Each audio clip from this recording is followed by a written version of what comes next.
Hello guys, ये है budget 2021 और इसकी कुछ हाइलाइट जो है मैं इस सीरीज़ ऑफ वीडियोस में आपको बताने वाली हूँ। और इस पर्टिकुलर वीडियो में हमने हेल्थ सेक्टर को कवर किया है। ठीक है, तो इसमें कुछ एरियाज डिफाइन किए गए हैं। बजट को हम ये 6 एरियाज में, बेसिकली 6 एरियाज में हम इसको डिवाइड कर सकते हैं। पहला एरिया है हेल्थ एंड वेलबींग। ठीक है, तो अभी जो है ये कोविड-19 के टाइम पे और कोरोना के टाइम पे पूरी दुनिया को पता चल गया है कि हेल्थ सेक्टर कितना इम्पोर्टेंट है।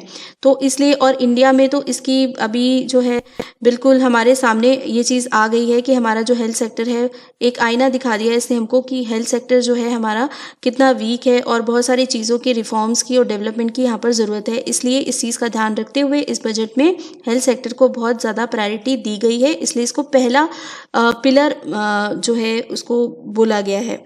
फिर कैपिटल और infrastructure, physical and financial capital infrastructure, इस पर भी बहुत ध्यान दिया गया है क्योंकि इंफ्रास्ट्रक्चर डेवलपमेंट की भी बहुत ज़्यादा ज़रूरत है इंडिया में।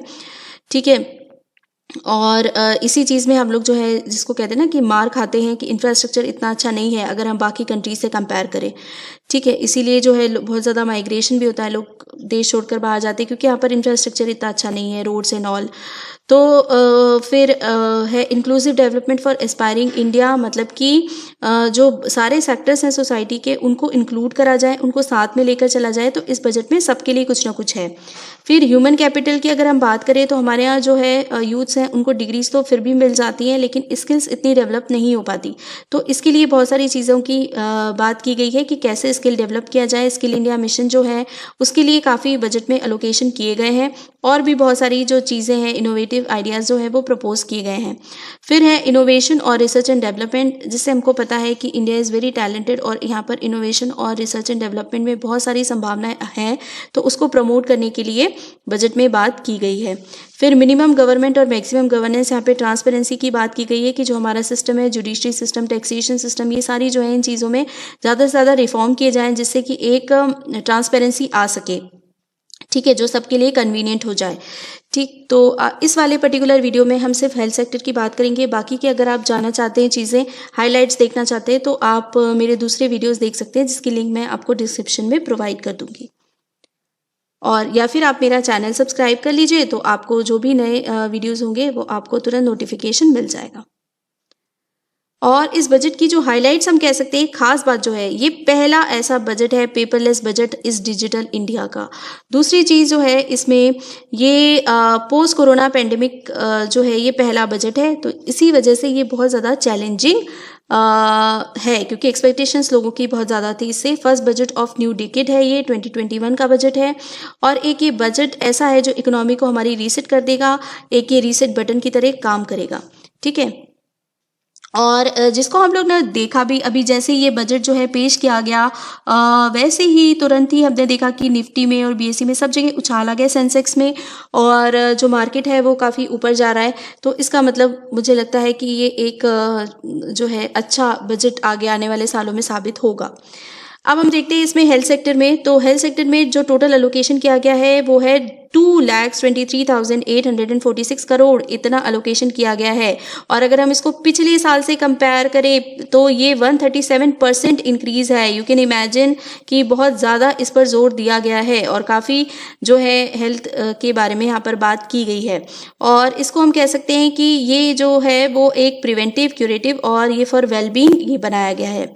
ठीक है, अब इसमें जो है कुछ स्कीम्स हैं या योजनाएं हैं। तो जैसे कि एक है पीएम आत्मनिर्भर स्वस्थ भारत योजना, इसके लिए 64,180 करोड़ दिए गए हैं, एलोकेट किए गए हैं इस बजट में। दूसरे जो है इसमें हमें पता है कि हमारे इंडिया में बहुत ज़्यादा कुपोषण की प्रॉब्लम है बच्चों में, तो इसके लिए एक मिशन पोषण 2.0 जो है उसको इंट्रोड्यूस किया गया, लॉन्च किया गया है।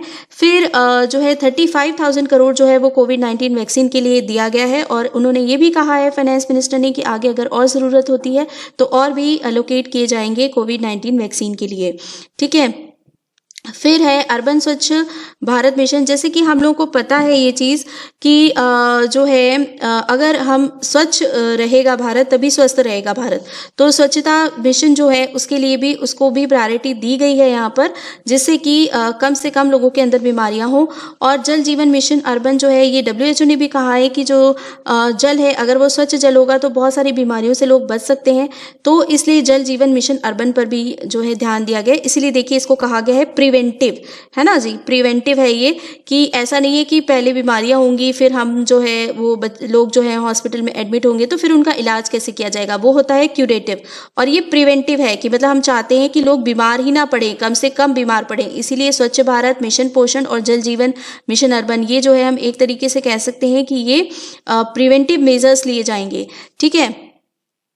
और अब हम बात करते हैं PM आत्मनिर्भर स्वस्थ भारत योजना की। इसमें क्या क्या चीज़ें इंक्लूड करी गई हैं।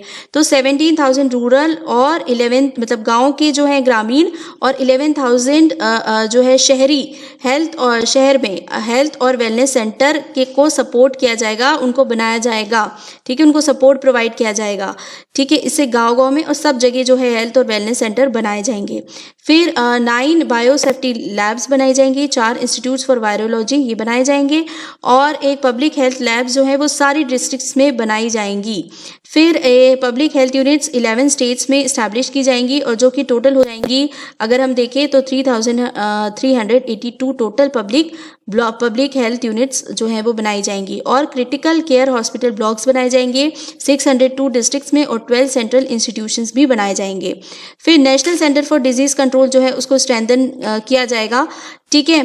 तो देन जो है एक इंटीग्रेटेड हेल्थ इंफॉर्मेशन पोर्टल बनाया जाएगा सारी स्टेट्स और यूनियन टेरिटरीज को कनेक्ट करने के लिए। ये भी एक मैं कहती हूँ कि डिजिटल इंडिया की तरफ एक कदम है और इसकी वजह से पब्लिक हेल्थ ऐप जो है वो आपस में सारी कनेक्ट हो जाएंगी और कम्युनिकेट कर सकती हैं, ठीक है।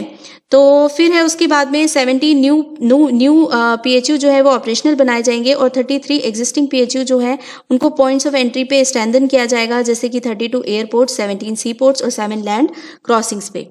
फिर अगर अब हम बात करें स्वच्छ भारत और स्वस्थ भारत, जैसे मैंने बताया था कि एक प्रिवेंटिव मेजर है, तो इसमें जो है ये एक विजन है कि 2.86 crore house hold tap connection जो है वो प्रोवाइड किए जाएंगे अर्बन एरियाज़ में, जिससे कि यूनिवर्सल वाटर सप्लाई कवरेज हो सके, लोगों को नदी और कुओं में जाकर के पानी ना लेना पड़े, जाके उनके घर में ही जो है नलों से पानी आ जाए। तो इसको नाम दिया गया है जल जीवन मिशन अर्बन, इसको लॉन्च किया जाएगा। फिर वेस्ट मैनेजमेंट के लिए बहुत सारी बातें की गई है, जैसे हमें पता है कि स्वच्छता जो है अगर वो रहेगी तो लोग जो है वो भी स्वस्थ रहेंगे। तो लिक्विड वेस्ट मैनेजमेंट है, फिर प्लास्टिक मैनेजमेंट जो है इसके लिए भी जो है बहुत सारे मेजर्स लिए गए हैं।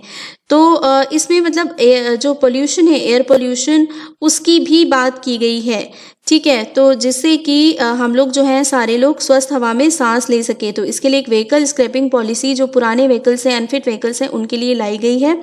और उसके बाद में मतलब आप ये सोच लीजिए कि बहुत ज़्यादा पुराने व्हीकल्स अब आप लोग नहीं चला पाएंगे। और जो क्लीन एयर है उसके लिए 2,217 करोड़ जो है वो प्रपोज किए गए हैं, ठीक है। और इसके अंदर बहुत सारी चीज़ें स्कीम्स होंगी जिससे हम एयर को क्लीन कर सकें, ठीक है। और इससे रिलेटेड एक चीज़ और ये भी है कि जो है which is not mentioned in the health sector, वो बेसिकली इंफ्रास्ट्रक्चर एरिया में जहाँ पर कि पब्लिक ट्रांसपोर्टेशन को बहुत बढ़ावा दिया जाएगा, उसके भी बहुत सारे साधन बनाए जाएंगे जिससे कि लोग पब्लिक ट्रांसपोर्टेशन पे ज़्यादा जाए और उसकी वजह से भी एयर पोल्यूशन कम होगा, ठीक है ना। फिर है अर्बन स्वच्छ भारत मिशन 2.0, इसके लिए टोटल जो अलोकेशन किया गया है वो कितना है, वो है 1,41,678 करोड़, ठीक है। तो आगे मुझे लगता है कि आगे आने वाले सालों में हमारा भारत स्वच्छ भी होगा और स्वस्थ भी होगा। तो इसी आशा के साथ धन्यवाद।